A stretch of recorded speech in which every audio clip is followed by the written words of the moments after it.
அண்மை செய்தி வைகை அணையில் இருந்து 3791 கனஅடி நீர் திறக்கப்பட்டுள்ளதால் மீண்டும் வெள்ளப்பெருக்கானது ஏற்பட்டுள்ளது. இதனை நாம் அண்மை செய்தியாக பார்த்து வருகிறோம். வைகை ஆற்றில் மீண்டும் வெள்ளப்பெருக்கானது ஏற்பட்டுள்ளது.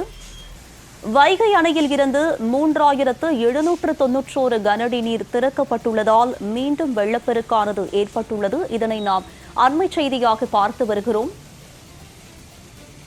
இது பற்றிய கூடுதல் விவரங்களை பதிவு செய்ய காத்திருக்கிறார் எமது செய்தியாளர் சல்மான். அவரிடம் விவரங்களை கேட்டு பெறலாம். சல்மான், சொல்லுங்க, வைகை ஆற்றில் மீண்டும் வெள்ளப்பெருக்கானது ஏற்பட்டிருக்கிறது. இதற்கு என்ன காரணம்? தற்போது இது குறித்து பொதுமக்களுக்கு ஏதேனும் எச்சரிக்கை விடுக்கப்பட்டிருக்கா? விரிவான விவரங்களை பதிவு பண்ணுங்க. வைகை அணையொட்டியுள்ள மேற்கு தொடர்ச்சி மலையில் தொடர்ச்சியாக தேனி, அதே போன்று திண்டுக்கல், விருதுநகர் உள்ளிட்ட பல்வேறு மாவட்டங்களிலும் தொடர்ந்து கனமழையானது பெய்து வருகிறது. இதன் காரணமாக ஏற்கனவே தேனி மாவட்டத்தில் உள்ள வைகை அணையானது முழு கொள்ளளவை எட்டிய நிலையில் வரத்து நீரானது முழுவதுமாக வெளியேற்றப்பட்டு வருகிறது. அதன்படி நேற்று வரைக்குமாக 6771 கன அடி நீரானது வெளியேற்றப்பட்ட நிலையில் இன்று காலை முதலாக 3791 கன அடி நீரானது தொடர்ந்து வெளியேற்றப்பட்டு வருகிறது.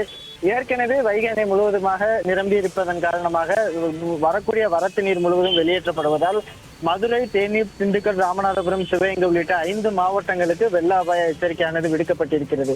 இந்த நிலையில்தான் தொடர்ந்து 3791 கன அடி நீரானது வெளியேற்றப்படுவதால் மதுரை வைகை ஆறு முழுவதும் கடுமையான வெள்ளப்பெருக்கு எடுத்து ஓட தொடங்கி இருக்கிறது. ஏற்கனவே கடந்த 2 தினங்களுக்கு முன்பாக வெள்ளப்பெருக்கு எடுத்த நிலையில் மீண்டும் அதிக அளவுக்கு தண்ணீர் வரத்து அதிகரித்துள்ளதால் இது போன்று வெள்ளப்பெருக்கு அதிகரித்து ஓடக்கூடிய ஒரு சூழலில் மதுரை மாநகரின் வைகை ஆற்று பகுதியாக இருக்கக்கூடிய யானைக்கல் தரைப்பாலம் முழுவதுமாக மூழ்கி இருக்கிறது.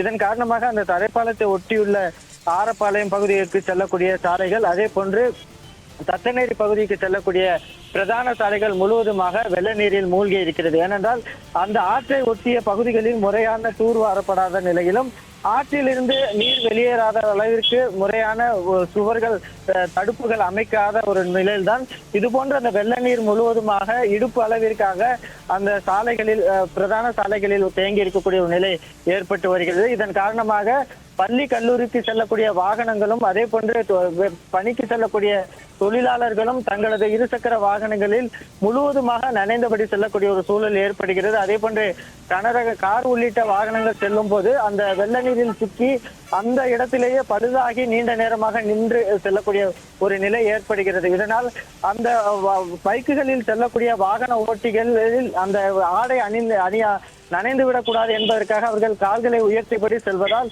நேரடியாக அந்த வெள்ள நீருக்குள்ளேயே விபத்து ஏற்படக்கூடிய நிலையும் தொடர்ந்து வருகிறது. பணிக்கு செல்லக்கூடிய பெண்கள் பைக்குகளில் செல்லும் பொழுது அந்த வெள்ள நீரில் சிக்கி அந்த பைக்குகள் பழுதடைவதால் அவர்கள் நீரில் நனைந்து செல்லக்கூடிய ஒரு நிலையும் ஏற்பட்டு வருகிறது. அதே போன்று கல்லூரி, பள்ளிக்கு செல்லக்கூடிய மாணவிகளும் அந்த நீரில் நனைந்தபடி செல்லக்கூடிய ஒரு நிலைதான் தொடர்ந்து வருகிறது. ஏற்கனவே இது பல மாதங்களாக இதே போன்ற ஒரு பிரச்சனை நீடித்து வரக்கூடிய நிலையிலும் மாநகராட்சி உரிய நடவடிக்கை எடுக்காததன் விளைவாக ஒவ்வொரு வெள்ளப்பெருக்கின் போதும் இதே ஒரு சூழல் தான் நிலவி வருகிறது. எனவே மாநகராட்சி இது போன்ற வெள்ள நீர் வெளியேறுவதை தடுப்பதற்கான உரிய நடவடிக்கைகளை மேற்கொள்ள வேண்டும், தூர்வாரும் பணிகளை மேற்கொள்ள வேண்டும் எனவும் பொதுமக்கள் கோரிக்கை விடுத்திருக்கிறார்கள். மதுரை வைகை ஆற்றில் ஏற்பட்ட வெள்ளப்பெருக்கும் காரணமாக சாலைகள் முழுவதிலுமாக வெள்ள நீரில் மூழ்கியதால் வாகன ஓட்டிகள் கடும் அவதிக்கு ஆளாகக்கூடிய ஒரு நிலையை தான் தொடர்ந்து பார்க்க முடிகிறது.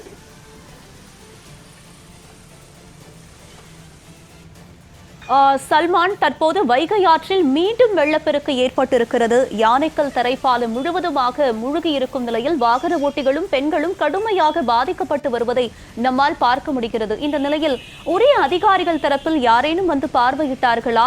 எப்போது இது குறித்த நடவடிக்கை எடுக்கப்படும்? இந்த பிரச்சனையை பொறுத்த மட்டிலும் பொதுப்பணித்துறைக்கும் மாநகராட்சிக்கும் இடையே இருக்கக்கூடிய கருத்து வேறுபாடு காரணமாக தான் இந்த பிரச்சனை தொடர்ந்து நீடித்து வருகிறது. ஏனென்றால் வைகை ஆற்றை பொறுத்த மட்டிலும் பொதுப்பணித்துறையும், சாலையை பொறுத்த மட்டிலும் மாநகராட்சியும் பராமரிக்கிறார்கள். ஆனால் வைகை ஆற்றை பொறுத்த மட்டிலும் பொதுப்பணித்துறை அவ்வப்போது தூர்வாரினாலும் கூட மாநகராட்சி அந்த சாலையை ஒட்டியில் இருக்கக்கூடிய பகுதிகளில் முறையான அந்த சுவர்கள் கட்டாத ஒரு சூழலில் சாதாரணமா இது போன்ற வெள்ள காலகட்டங்களில் மணல் மூட்டைகளை போட்டு அடுக்கி வைத்தால் கூட அந்த வெள்ள நீரானது சாலைகளில் வராது. ஆனால் இது போன்ற இரு துறைகளிடையே ஏற்பட்ட மோதல் காரணமாக தான் தொடர்ந்து அந்த வெள்ளப்பெருக்கானது சாலைகளிலே ஓடக்கூடிய ஒரு நிலை ஏற்பட்டு பொதுமக்கள் கடும் சிரமத்திற்கு ஆளாகி இருக்கிறார்கள். அதே போன்றுதான் ஆரப்பாளையத்தில் இருக்கக்கூடிய அந்த ஸ்மார்ட் சிட்டி திட்டத்தின் கீழ் கட்டப்பட்டிருக்கக்கூடிய சாலைகள் முழுவதிலுமாக இது போன்று வெள்ள நீரில் மூழ்கக்கூடிய ஒரு நிலை ஏற்பட்டு வருகிறது. இதனால் போக்குவரத்து கடுமையான நெரிசல் ஏற்படுகிறது. ஏனென்றால் வரக்கூடிய பிரதான அந்த வைகாற்றை ஒட்டி வரக்கூடிய அந்த பிரதான சாலைகளில் வெள்ள நீர் இருப்பதன் காரணமாக திம்மக்கல் பெரியார் பேருந்து நிலையங்களுக்கு செல்லக்கூடிய வாகனங்களும் பேருந்துகளுமே அந்த வெள்ள நீரில் சிக்குவதால் கடும் போக்குவரத்து நெரிசல் ஏற்படக்கூடிய ஒரு நிலை நீடித்து வருகிறது. மாநகராட்சி அதிகாரிகள் இதுவரைக்கும் நேரில் பார்க்க வராத ஒரு சூழலில் தான் அந்த பகுதியில் செல்லக்கூடிய வாகன ஓட்டிகளும் பொதுமக்களும் கடும் சிரமத்திற்கு ஆளாகி இருக்கிறார்கள். அந்த பகுதியில் நடந்து கூட பொதுமக்கள் செல்ல முடியாத அளவிற்கு இடுப்பு அளவிற்கு அந்த வைகாற்று வெள்ள நீரானது வந்து நிற்கக்கூடிய ஒரு நிலையும் தொடர்ந்து வருகிறது. உமா, உங்களுடைய விரிவான விவரங்களுக்கு நன்றி செல்மா.